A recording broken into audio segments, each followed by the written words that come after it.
Welcome back to Better Than Bowyer. Before we get into the episode, let's check in on the prediction league. Pablo retains his lead from last match, but is joined in first by Bantams 2708. That pushes long-time leader Stafford Bantam down to third. The only other move inside the top 10 was QCFC Bantam, who was joined 8th, but thanks to Star Bar gaining one extra point, Paul still solo 9th. Outside top 10, we had Melton, Massive, Mighty Bantam and Bronco gain places, while Lord Bobby and Schultzy dropped places. The entry thread for the next match will be found in the description, and if you haven't got involved yet, you still can. You are unlikely to win at this point, although with 16 games to go, there's enough points on the table to mathematically do so, but you can still go for bragging rights by getting the perfect prediction. A link to the rules and how to enter can be found in the description. And with that, let's roll the titles.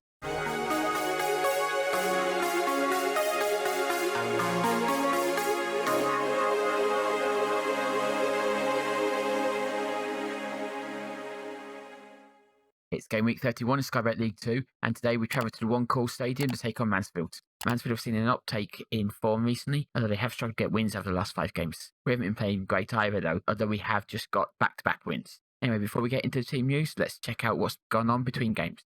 Team of the week was announced, and we had 2 people in it. Not surprising, it's the left side of Wood and Middleton, who dominated the Oldham defence last game. It's been a quiet week though, and that's all the news we have.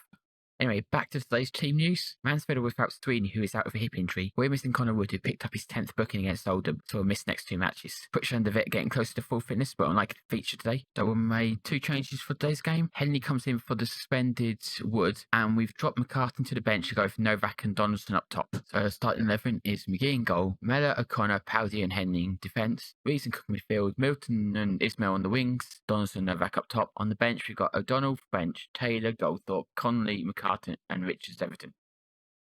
For team talk, I'm going to go with calm, and I'm going to say I fully expect you to keep everyone going and win this match. For defence, I'm going to go with passionate and I have faith. Midfield, it'll be assertive and I have faith. And in attack, it'll be assertive and I want you to go and give me a performance. Whitefield's on the ball and looks to play the ball across field to the other flank. Ismail reads it and intercepts it. Has space to run into. Defender can't keep up. Tries to cut it from the D, but Hamilton does brilliantly and blocks it. McGee plays it short to O'Connor.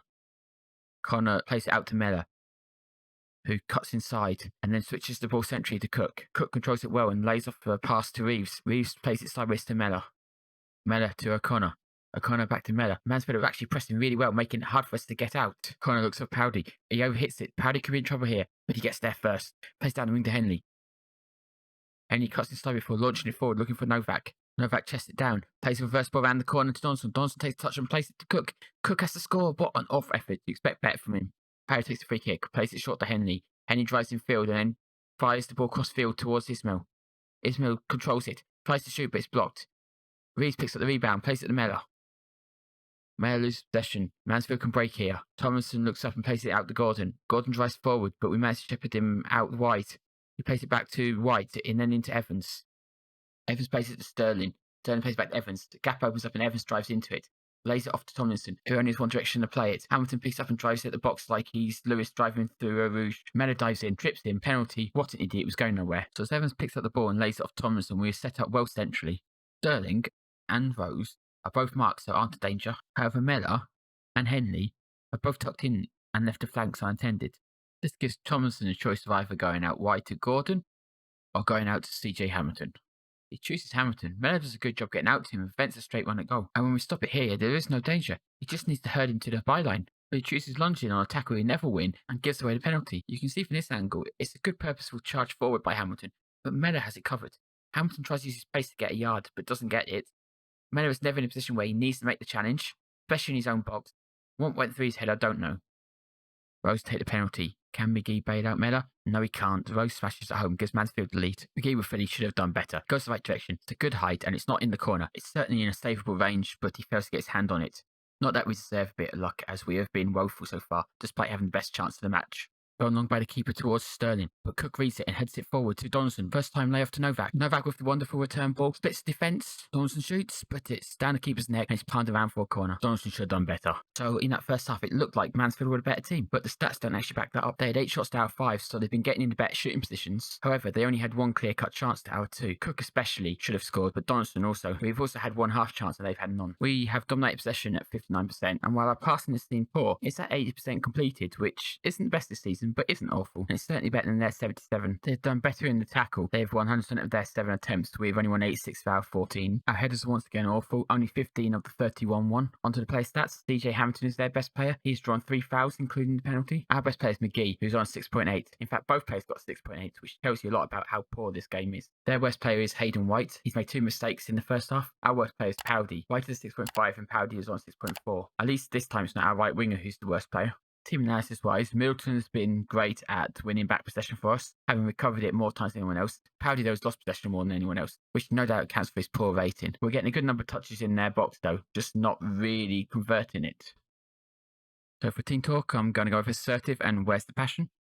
For defence, I'm going with assertive and I'm looking for you to make a difference. And for the midfield, the same. And attack, the same again. Cook on the ball, plays the ball to Ismail, who cuts in field before laying it off to Cook. First touch pass to Middleton. Middleton back to Cook. Cook looks for Henley, but he overhits it and it goes out. Let's make some subs. We will move Donaldson further forward and we'll bring McCartan on for Novak. Then Ismail's performance has dropped this second half, so let's bring him off for Conley. And finally, let's bring on Taylor for Middleton as he offers something different. Well, it's been 20 minutes and nothing's happened, so let's move McCartan deeper and we'll move Conley and Taylor back into a flat midfield 4. Riley throws it to Bishop. Bishop with a good turn, and he's got space to run into. Taylor, though, with a brilliant recovery sliding tackle. Henley picks up the loose ball, plays it to Powdy. First time ball into Reeves. Reeves turns and then plays it upfield. Brilliant ball into Conley's run. Conley shoots, but it's pitiful. It was so soft to keep. He's done 100 sit-ups and still saved it. Let's take another look at this pass from Reeves. As he collects the ball, he has his back to all the runners. As he turns, it looks like he does spot Conley. That's Scholes level vision. Does he have the skill to make the pass? Yes, he does. It's almost perfect. When you see it from this angle, it makes the fact that Conley doesn't even really trouble the goalkeeper even more unforgivable. This is an easy chance to finish here, but there's just no power in the shot. Corner coming from Reeves. Tip towards Donaldson, but he misses it. But wait, the ref is pointing to the spot. He saw a push on Donaldson. Let's see in the replay if we can spot the infringement. So Donaldson jumps. Tomlinson is next to him. Is there a nudge? If there is, it's tiny, and the ref must have had eyes of an eagle to spotted it. Let's take another look at it, this time with the zoom on.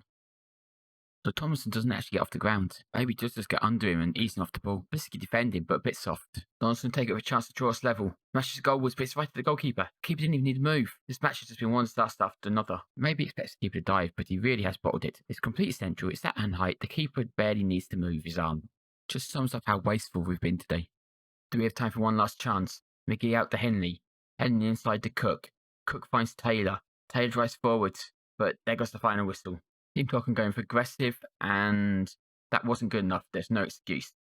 So if we look at the stats, Mansfield probably deserved it. Despite only having 39% possession, they had way more shots than us. Annoyingly, we had 3 clear-cut chances and failed to convert any of them. They had just 1. Both sides had 2 half chances. Our pass got worse in the second half, falling under 80%. We got better in the tackles though, but we were still woeful in the air. Their best player was Watts on 7.4. He made 9 interceptions during the match. Our best player was O'Connor. He had an 82% pass success rate. He got 7, but was the only player of ours to break a 7. Our worst player was Donaldson. He spurned 2 good chances and missed a penalty and only got 6.2. The individual stats show once again we made too many mistakes. As expected, Melo was the worst defender, but Reeves wasn't much better. There were only 3 matches taking place this round. They all involved sides with the game in hand. Salford won 3-2 against Walsall. They were 2-0 down at half-time, but managed to get one back early in the second half. They then scored a penalty on the 74th minute to make it all square. And then in the 4th minute of injury time, they grabbed the winner. And the third game also ended 3-2. Stevenage took an early lead when Parrott slotted down a penalty. This happened after 5 minutes. Crewe equalised on the 26th minute though, but then Leasley restored the lead 3 minutes later. Kirk would get Crewe level again on the 67th minute, but then 2 minutes in injury time, Jackson grabbed Stevenage the winner. So how did that impact the table? Well, for the top 8, it didn't have any impact. However, we did have a chance to increase our lead by 3 points and we didn't manage to take it. Stevenage jumped 2 points to 9th. Grimsby fell 1 place to 10th. Crewe 1 place to 11th. Mansfield moved up 3 places to 14th. Oldham fell to 15th.